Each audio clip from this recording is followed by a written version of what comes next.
अलीगढ़ विश्व कैंसर दिवस के अवसर पर आज आगरा रोड स्थित शेखर सर्राफ मेमोरियल हॉस्पिटल में शेखर सर्राफ मेमोरियल हॉस्पिटल एवं अमेरिकन ऑन्कोलॉजी इंस्टीट्यूट द्वारा संयुक्त रूप से कैंसर जागरूकता अभियान एवं कार्यशाला का आयोजन किया गया।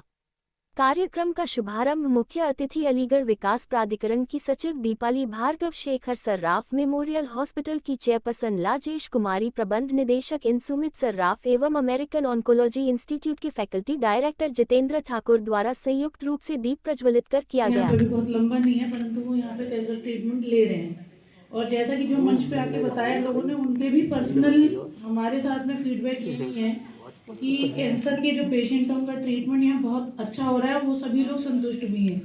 कैंसर का जैसे ही नाम आता है तो लोगों के सामने सबसे पहली जो समस्या आती है। धन्यवाद के पात्र हैं, उन्होंने मुझे नई जिंदगी दी, इसलिए मैं अपने और अपने परिवार और अपने शुभचिंतकों से सहित उनको धन्यवाद के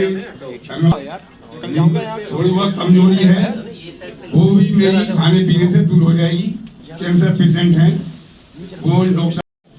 प्रोटॉन सेंटर चेन्नई का बहुत नाम है, डॉक्टर जीलानी का, मैक्स का अपना है, राजीव गांधी, ये सारे सेंटर से इत्तेफाक से मेरे अपने दोस्त और अपनी मदर की वजह से मेरे देखे हुए हैं। पर ये बात मैं आपको बिल्कुल यकीन से और ऊपर अल्लाह को हाजिर नाज़िर जान के बता रहा हूँ कि जो फैसिलिटीज़ और जो क्लीननेस और जो कोऑपरेशन आप यहाँ देखेंगे वो किसी भी बड़े सेंटर से कम नहीं है। मुलाकात जब मैं अपनी मदर के सिलसिले में, नाम समाना तैदी है, मैं शेखर सर्राफ हॉस्पिटल में कार्यरत हूँ और मैं ये आज कैंसर डे के उपलक्ष्य में मैं आप सभी को ये बताना चाह रही हूँ कि अलीगढ़ में अब कैंसर के इलाज के लिए यहाँ पे बहुत अच्छी सुविधाएं हो चुकी हैं। यहाँ कीमो, रेडिएशन, पेट, सभी चीजों की सुविधाएं हैं और साथ के साथ ये जिस हॉस्पिटल के साथ खुला है शेखर सर्राफ मेमोरियल हॉस्पिटल, वो अलीगढ़ का एकमात्र प्राइवेट हॉस्पिटल है जो कि 198 बेडेड है और हर चीज की सुविधा यहाँ उपलब्ध है। तो मेरा आप सभी से ये अनुरोध है कि अलीगढ़ में अगर आपको कभी भी किसी चीज की दिक्कत हो, कैंसर से रिलेटेड या किसी भी, तो शेखर सर्राफ हॉस्पिटल और एओआई में कंसल्ट करें। हमारे यहाँ अब तक बहुत सारे लोग सही हो चुके हैं और उन सब का फीडबैक बहुत जल्द आप लोगों को मिलेगा और हमारा तो ये प्रयास ही है हॉस्पिटल का कि यहाँ से लोग सही हो और कम दामों में। सबसे इम्पोर्टेंट ये है कि यहाँ की एक टैगलाइन ही है हमारे हॉस्पिटल की कि सबसे सस्ता सबसे अच्छा। तो इसी के साथ मैं अपनी बात खत्म करती हूँ कि जब हुई है। Doctor Umar Bashir, consultant medical and hemato oncologist at American oncology institute Aligarh, जो शेखर सर्राफ मेमोरियल हॉस्पिटल में मौजूद हैं। हम आज के दिन 4 फरवरी 2026 को मनाया जा रहा है वर्ल्ड कैंसर डे। बेसिकली ये सेलिब्रेशन नहीं है, ये मनाया नहीं जा रहा है, ये रिमेम्बरेंस डे है। हम याद दहानी के लिए बता रहे हैं जो 4 फरवरी 2000 में पहली बार शुरुआत की गई कैंसर के अवेयरनेस के लिए। तो जो उसका मेन मकसद था वो था कैंसर अवेयरनेस प्रमोट करे, जागरूकता लोगों में, आम लोगों में कैंसर के बारे में बताए। Second important is prevention, cancer से बचे। थर्ड इज अर्ली डायग्नोसिस, सबसे पहले जितना जल्दी हम डायग्नोस कर पाए उतना जल्दी हम ट्रीट कर सकते हैं और 100% क्योर कर सकते हैं पहले स्टेज में। आज के जमाने में जब वो टारगेटेड थेरेपीज हम दे रहे हैं, इम्यूनोथेरेपीज दे रहे हैं या हार्मोनल थेरेपीज दे रहे हैं या वैक्सीनेशन कर रहे हैं, आज के दौर में हम स्टेज 4 तक कैंसर को भी बहुत हद तक ट्रीट कर सकते हैं या एटलीस्ट कंट्रोल कर सकते हैं। जो रिस्क फैक्टर्स मैं बताना चाहूंगा कैंसर के लिए, जो कैंसर बनाते हैं उसमें इंपॉर्टेंट है टोबैको। वो स्मोकलेस टोबैको भी हो सकता है और स्मोक्ड भी, यानी सिगरेट्स भी, या उसके बगैर जो होता है गुटखा, खैनी, पान मसाला, वो स्मोकलेस माना जाता है। तो दोनों चीजें हानिकारक हैं। सेकंड इज अल्कोहल, शराब, जो oral cavity, oesophagus, liver cancer और पैनक्रियास कैंसर के लिए एक रिस्क फैक्टर है, वो भी अवॉइड करना चाहिए।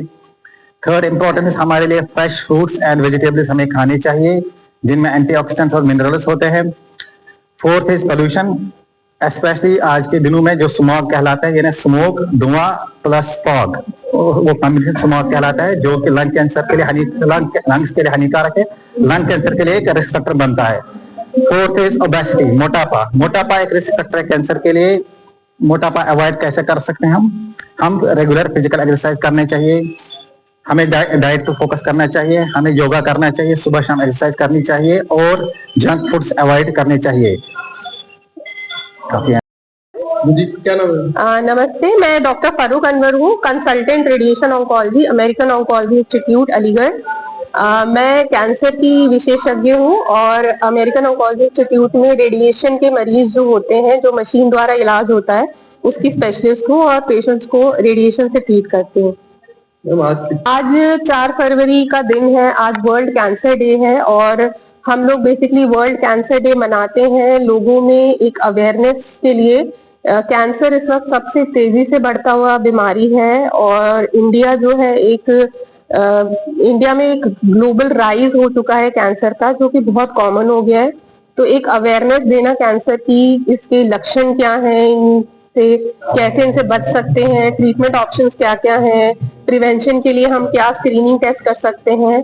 तो इस उपलक्ष्य पे हमने एक प्रोग्राम किया है जिसमें हमने जितने भी हमारे ट्रीटेड पेशेंट्स हैं, हमारे कैंसर सर्वाइवर्स हैं, उनको बुला के फेलिसिटेट किया और उन्हीं लोगों से कैंसर की लड़ाई में कैसे एक तरह से अपना उन्होंने योगदान दिया, कैसे वो उभर के आए, उसका एक मैसेज हमने दिया है। कैंसर देखिए, लोग डर जाते हैं कैंसर के नाम से। ये एक लाइलाज बीमारी नहीं है। अगर इसका अर्ली डिटेक्शन हो जाता है, यानी जल्द पता चल जाता है, इसका ठीक होने के चांसेस मोर देन 90% होते हैं ज्यादातर केसेस में, अर्ली स्टेजेस में। एक्चुअली कैंसर जो है वो सिर्फ एक पर्टिकुलर एक उस बंदे को नहीं होता है, उस पर्सन को जिसको बीमारी है, ये एक फैमिली को इफेक्ट करता है, क्योंकि इसमें जो मरीज है वो कैंसर से लड़ रहा है। एक साइकोलॉजिकल इशू होता है, एक मेंटल इशू होता है, फैमिली मेंटली डिस्टर्ब हो जाती है और एक बहुत बड़ा जो एक इम्पोर्टेंट फैक्टर है वो है फाइनेंशियल इशू, क्योंकि एक तरह से ड्रेन हो जाता है पेशेंट और उसकी फैमिली इस इलाज में, क्योंकि एक लंबा इलाज होता है। तो डेफिनेटली पेशेंट फाइनेंशियली ड्रेन्ड होते हैं। तो उसमें ये है कि हम लोग जो है यहाँ पे अमेरिकन ऑन्कोलॉजी इंस्टीट्यूट में बहुत ही मिनिमल कॉस्ट में ये ट्रीटमेंट प्रोवाइड करा रहे हैं और जो लेटेस्ट टेक्नोलॉजीज हैं रेडिएशन में, specially higher techniques, higher precision techniques होती हैं, जो कि पेशेंट्स को दिल्ली, नोएडा जाते थे, बॉम्बे जा रहे हैं ट्रीटमेंट के लिए, वो सारे मशीन हमारे पास अवेलेबल हैं और जितने भी लेटेस्ट टेक्नोलॉजीज से हम ट्रीट करते हैं वो सब हम यहाँ पे कर रहे हैं, जिसमें ट्रीटमेंट इतना एक्यूरेट होता है, बहुत कम साइड इफेक्ट्स होते हैं और मरीज को बहुत अच्छा रिस्पॉन्स आता है। और दूसरी अच्छी बात है, जो फाइनेंशियल कंस्ट्रेंट आप पूछ रहे हैं, तो बहुत मिनिमल कॉस्ट में ट्रीटमेंट हो रहा है। और अच्छी बात यह है कि अभी इस महीने के एंड तक हमारे पास आयुष्मान की सुविधा स्टार्ट हो जाएगी और अपने सारे पेशेंट को हम उस सुविधा का लाभ भी दे पाएंगे और वो आसानी से ट्रीटमेंट करा पाएंगे।